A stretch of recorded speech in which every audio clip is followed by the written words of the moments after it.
Assalamualaikum warahmatullahi wabarakatuh. Balik lagi di Markas Pinjol teman-teman ya. Oke teman-teman, dimanapun kalian berada, semoga kalian sehat-sehat selalu dan selalu dilancarkan segala urusannya, amin ya robbal alamin. Oke teman-teman, seperti biasa ya, di video kali ini saya akan membahas lagi tentang gagal bayar atau telat bayar di aplikasi Indosatku ya. Jadi di video kali ini saya akan berbagi tentang telat bayar di aplikasi Indosatku ya, dengan nominal pinjaman sekarang sudah mencapai 9.300.000 ya, kalau nggak salah seperti itu. Jadi buat teman-teman yang saat ini telat atau gagal bayar di aplikasi Indosatku, kalian simak terus video ini karena di sini saya akan berbagi sesuai pengalaman ya. Misalkan kalian telat bayar atau gagal bayar, kalian bisa simak terus ya video ini, jangan di skip agar kalian tidak gagal paham. Kenapa? Karena saya akan berbagi info-info ya, karena kami ini selalu berbagi info ya. Misalkan kita telat bayar, apakah ada DC lapangannya, apakah tidak ada, apakah ada penyebaran data, tetap saya konfirmasi buat teman-teman. Karena apa? Karena banyak teman-teman yang saat ini terjerat di pinjaman online yang panik dan ketakutan ya, takut DC datang ataupun sebar data seperti itu. Jadi di video kali ini saya akan bahas ya tentang aplikasi Indosatku. Oke teman-teman, seperti biasa ya, yang pertama-tama saya akan buka aplikasi Indosatku ya. Jadi buat teman-teman bisa lihat ya, lihat juga ya, berapa sih benar nggak abang ini 9 juta tagihannya di aplikasi Indosatku ya. Oke, tanpa basa-basi langsung saja kita buka aplikasi Indosatku. Oke teman-teman, di sini saya sudah buka aplikasi Indosatku ya. Jadi ini aplikasi Indosatku sudah legal teman-teman ya. Jadi bukan ilegal lagi, sudah legal ya, seperti itu. Nah, di sini tampilan awal dari aplikasi Indosatku ya. Ini jikalau teman-teman sudah buka, pastinya tampilan awal seperti ini ya. Nah, kemudian di sini terlambat teman-teman ya. Ya, terlambat ya, Rp 9.324.000 sekian ya. Oke, kita coba lihat pembayaran ya, karena ini sudah telat. Nah, di sini teman-teman bisa lihat juga kan ya. Periode 1 8.344.000 ya. Sudah telat 19 hari. Kemudian yang kedua ya, 546.000 keterlambatan 4 hari. Jadi dua cicilan ini sudah telat. Sebenarnya ini ada 3 cicilan, tapi cicilan yang ketiga masih belum telat teman-teman ya. Jadi cicilan 1, cicilan 2 sudah telat dan ketiga masih belum. Oke, di sini saya akan menjelaskan teman-teman ya. Ada yang teman-teman gagal juga di aplikasi Indosatku ini yang bertanya, "Bang, untuk bunga berapa setiap hari?" Jadi untuk bunga itu tergantung nominal pinjaman kalian seperti itu ya. Jadi kalau saya menentukan untuk bunga itu nggak bisa. Jadi untuk pinjaman itu sesuai pinjaman kalian seperti itu. Kalian bisa cek di aplikasinya, kalian buka itu sudah kelihatan, setiap hari kelihatan kalau bertambah seperti itu ya. Jadi misalkan teman-teman ingin tahu bunganya setiap hari itu berapa, setiap hari kalian buka aplikasinya, di situ akan otomatis akan bertambah ya, seperti itu. Dan sampai kapan Bang untuk bunga itu berjalan?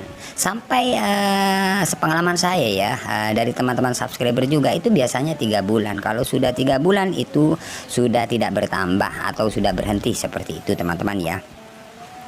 Oke, di sini saya akan jelaskan ya untuk pinjaman ya, 9 juta ini cicilan pertama ini 8.300 sekian kan ya. Jadi ini lumayan besar lah ya. Ini sudah 19 hari ya yang pertama ya. Yang pertama di sini untuk DC teman-teman ya. Untuk DC di aplikasi Indosatku ini masih belum ada ya. Istilahnya telat 19 hari ini belum ada DC yang datang ke rumah, meskipun dari kemarin sudah ada WA ya. Seperti biasa ya, tim kolektor mau datang ke rumah, ke tempat kerja itu sudah biasa ya. Itu tidak bakalan datang ya. Karena apa? Karena kalau kita telat bayar di pinjaman online, pastinya kita dapat teror dengan cara-cara tim kolektor itu yang sering dilontarkan ke nasabah.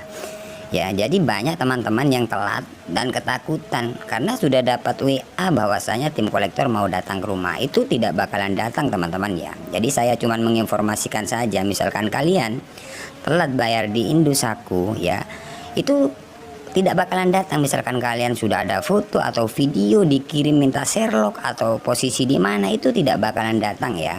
Karena apa? Bukan 19 hari, keterlambatan 19 hari ya. Karena banyak teman-teman yang sharing yang telat itu bahkan lebih dari 2 bulan, bahkan 3 bulan itu tidak ada yang didatangi. Itu untuk daerah Jawa ya, Jawa Timur, Jawa Tengah, Jawa Barat itu nggak ada ya. Yang bertanya di luar Jawa ya, kalau di luar Jawa bahkan lebih aman seperti itu ya, seperti itu. Ini daerah Jawa ini aman ya. Sebenarnya di sini saya tidak mengajarkan kalian untuk gagal bayar, tidak. Tapi di sini saya cuma berbagi saja karena banyak teman-teman kita yang gagal bayar di aplikasi Indosatku ini ketakutan dan panik, takut didatangi DC. Itu yang pertama teman-teman ya. Jadi untuk DC aman teman-teman ya. Ya, tapi misalkan aman meskipun gak ada DC-nya, teman-teman misalkan sudah ada dana lebih ya kalian bayar. Kenapa? Karena hutang dibawa mati. Ya, hutang wajib dibayar. Tapi misalkan kalian masih belum mampu, masih banyak kebutuhan di luar sana ya, istilahnya yang lebih mendesak ya, kalian sisihkanlah hutang itu dulu ya. Jadi yang diutamakan apa, atau makan dulu sama keluarga kan, seperti itu ya. Ya, jadi seperti itulah. Tapi misalkan teman-teman masih belum mampu bayar, kalian cukup respon aja. Misalkan ada WA, ada telepon, gak usah takut. Memang resikonya akan diteror di WA, seperti itu aja kok ya. Ya, intinya kalian akan ditelepon dengan nomor yang berbeda atau nomor WA yang masuk itu berbeda-beda, seperti itu ya. Oke, itu yang pertama untuk DC. Dan kemudian yang kedua untuk sebar data ya. Jadi banyak teman-teman yang, Bang, saya sudah respon tapi kondar kok dihubungi. Nah, seperti ini teman-teman. Misalkan kalian telat bayar, pastinya kan dapat WA, dapat chat yang banyak kan, seperti itu. Nah, seperti itu kalian respon aja dengan baik ya. Agar apa? Agar kalian tidak dihubungi di luar kondar ataupun disebar data. Nah, banyak teman-teman takut kan disebar data. Teman-teman yang disebar data itu biasanya kalau dapat WA, dapat pesan, dapat tagihan itu nggak balas atau mengganti nomor. Nah, itu bisa terjadi dari pihak aplikasi akan menghubungi di luar kondar. Tapi kalau kondar itu sudah pasti dihubungi, meskipun kalian selalu merespon ada WA, tetap kalau kondar, karena kondar itu kayak jaminan, seperti itu. Jadi untuk kondar itu banyak teman-teman yang belum paham. Jadi, Bang, saya sudah respon dengan baik tapi kok kondar tetap dihubungi. Nah, kalau kondar itu sudah pasti dihubungi teman-teman, karena itu kayak jaminan, seperti itu ya. Jadi saya bilang respon, kenapa? Karena kalau kita tidak respon, kalian sudah ketahuan kalau kalian sudah panik dan ketakutan. Akhirnya dari pihak pinjolnya itu meneror kalian dengan nomor ya yang banyak, yang beda-beda, seperti itu, dengan cara-cara seperti itu. Ya, karena apa? Karena kalian sudah tidak balas, ketahuan kalau kalian sudah ketakutan dan panik, seperti itu. Makanya banyak teman-teman yang gagal kemudian diteror dengan nomor yang berbeda-beda yang masuk ke WA kalian. Ya, karena kalian nggak pernah respon, ketahuan kalau kalian sudah panik dan takut. Tapi misalkan teman-teman berani menghadapinya, misalkan dapat WA, balas saja, ya Pak, masih belum ada dana, masih cari dana talangan.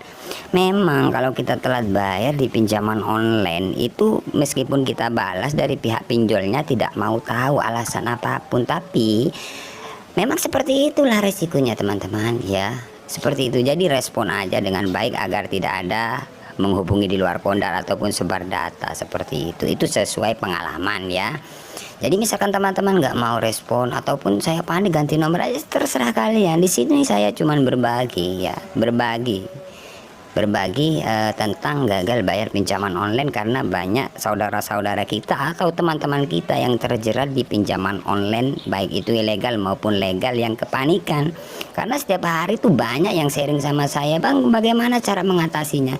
Mengatasinya gampang sih. Yang pertama, kuatin mental, itu aja. Yang kedua, kalian harus lebih berani, karena risikonya seperti itu kalau kita telat bayar atau gagal bayar di pinjaman online, seperti itu. Nagihnya ya lewat online kayak WA, telepon, itu aja kok ya. Jadi sejauh ini teman-teman, gagal bayar di aplikasi Indosatku ini aman ya, aman, tidak ada DC dan tidak ada penyebaran data. Tapi kalau misalkan kondar itu sudah wajib dihubungi kayak seperti itu ya. Oke, kiranya cukup sampai di sini saja teman-teman ya. Tunggu video-video selanjutnya dari channel kami teman-teman ya. Jikalau sudah aplikasi Indosat ini masih belum dibayar sampai 3 bulan atau 4 bulan, tetap kami bikin konten ya atau info buat kalian ya. Seperti apa sih kelanjutannya kalau kita telat bayar di Indosat seperti itu. Oke, saya akhiri. Assalamualaikum warahmatullahi wabarakatuh.